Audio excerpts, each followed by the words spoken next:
Welcome back. We're Powerful by Nature on radioregion.com. If you're just tuning in, we had a wonderful interview with Karen from Jessie Center about great ways you can plan for and budget for family-friendly trips in Toronto. Now that we've gone through all those tips and advice for planning family-friendly and cheap trips for the summer, we have to talk about sun safety. Oh my God, yes. Exactly. Summer means more time in the sun, and we know it's important to protect yourself and your kids from UV rays. Oh, yes. To discuss this, we're really excited to introduce our second guest, Natalie Richardson. Welcome to the show, Natalie. Natalie?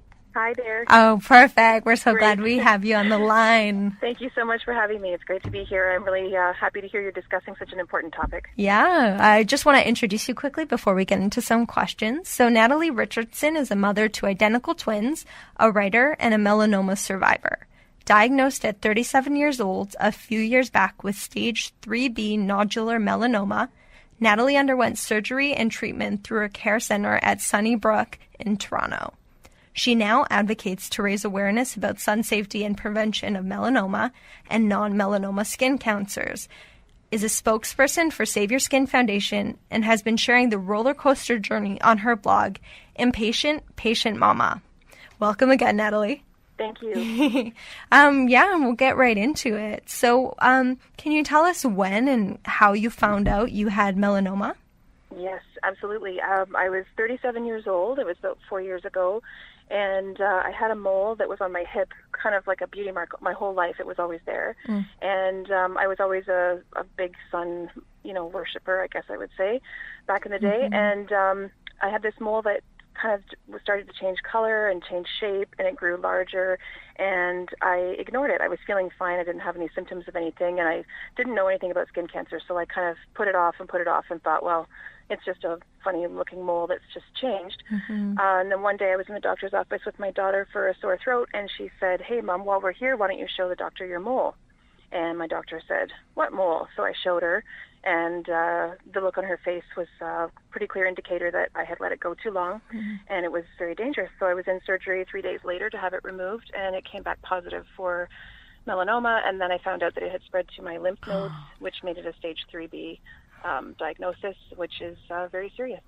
Oh my God, I'm so sorry to hear that. Yeah, it was pretty scary, and I learned very quickly, a bunch of stuff that I didn't ever want to know. Yeah, what was your treatment like once you'd been diagnosed?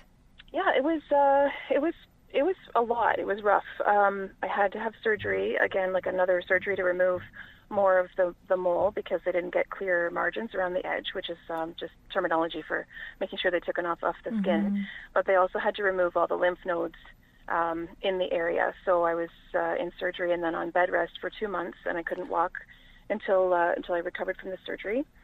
And then after that, I was lucky enough to get into a clinical trial to receive treatment that hopefully is the one that saved my life. It's called immunotherapy. Probably read a lot about it on the news, but it's being very successful in melanoma now. So I was lucky to get that on clinical trial, and it was IV infusions in the chemotherapy ward for, I had 8 treatments over a year and a half, and it was really scary, very scary. Yeah, I can imagine. That sounds really intense, and it must have taken quite a toll on everything. You and your family. Yeah, it did. It was tough on the kids and my family and friends, and I was scared. I still remember it vividly. So kind of going off of that, what are ways that we can kind of protect ourselves and our families from melanoma? Yes, for sure. Very important. The main thing is to avoid sunburns, even tanning, and avoiding the sun as much as possible. If we can get, vitamin D in 20 minutes of sunshine per day. So it's, I'm not saying never go in the sun, but definitely avoid overexposure and, stay protected and covered up. Don't go in the sun in the peak hours of the day, like between 10 in the morning and 3 in the afternoon. Wear a hat and sunglasses and protective clothing. Seek the shade. That's really important, not especially for the little ones, to not leave them out in in the sun and the water. And then sunscreen, of course. We should apply sunscreen. It's technically our last resort, but it is very important to still wear sunscreen in the proper amount and to reapply every couple of hours, especially if swimming and being in the water. Yeah. You said a proper amount. What is a proper amount? Oh, that's a good question. Actually, about an ounce, like a shot glass size or a golf ball size of amount of lotion is for your whole body. For an adult body, yep, for your whole body. So arms, legs, face, and a minimum 30 SPF. So anything between 30 and 60 SPF is ideal. And put it all over the backs of your ears, the back of your neck. Have a friend help you, or if you're looking after your kids, make sure you get all the spots that are tucked away. Yeah, definitely. What are some common signs and symptoms of melanoma? Mostly it's lumps or bumps or different looking moles or skin lesions. It can look like a beauty mark. It can look like a brown mark. There's a lot of different variables, and it's different for a lot of people. But for some, it's not even started on the skin like a mole. It's underneath the skin, and it's part of what makes melanoma so scary because it's really sneaky. It sneaks up on you and doesn't give you any indication that it's there until it's too late, and it's very serious, once you receive a diagnosis. So very important to look after your skin and take note of any changes, any moles or spots that change shape or color or size or get raised or bumpy, or any kind of skin lesion that doesn't heal. Like if you have a cut or an abrasion of some sort and it just doesn't seem to go away after, 4 weeks, 6 weeks, should definitely have it looked at. Go to the doctor, yeah. For sure. Those are really good to know. I think a lot of people kind of assume unless they have a mole that's drastically increased in size in 3 days, they don't have to get it checked out. Exactly. It's amazing what we just don't even know about it, but it's important to stay on top of it. The skin is our largest organ, so if you think of it that way, you realize how important it is to look after it. Definitely. Your skin is you, basically. Yeah. Your skin is you. Your skin defines you, so you have to take care of your skin. Yeah. Thank you so much for telling us. So you work with the foundation. What does the Save Your Skin Foundation do? Sure. Save Your Skin Foundation is a patient support group. So we have like a community of melanoma and non-melanoma skin cancer patients who have just kind of found each other. We support each other emotionally and mentally. Sometimes Save Your Skin Foundation also provides financial support for people who have to navigate to treatments in other provinces or, whatever the case may be. That's great. We also help them navigate the healthcare system because it can be very confusing and scary to receive a cancer diagnosis and not know what to do and where to turn and how to ask questions of your doctor. Yeah, so we help them with all that kind of stuff. We have a pretty extensive website that's pretty informative, and we attend events all over the world to learn the latest and greatest about skin cancer and bring that information back to Canadians. And we have monthly patient support webinars, and we quite often talk and email and have social media connections just to help people not feel alone when they have melanoma. Yes, that's definitely. Thank you. Well, why is it important for you to be sharing your story? I received support like this from Save Your Skin and other people when I was first diagnosed.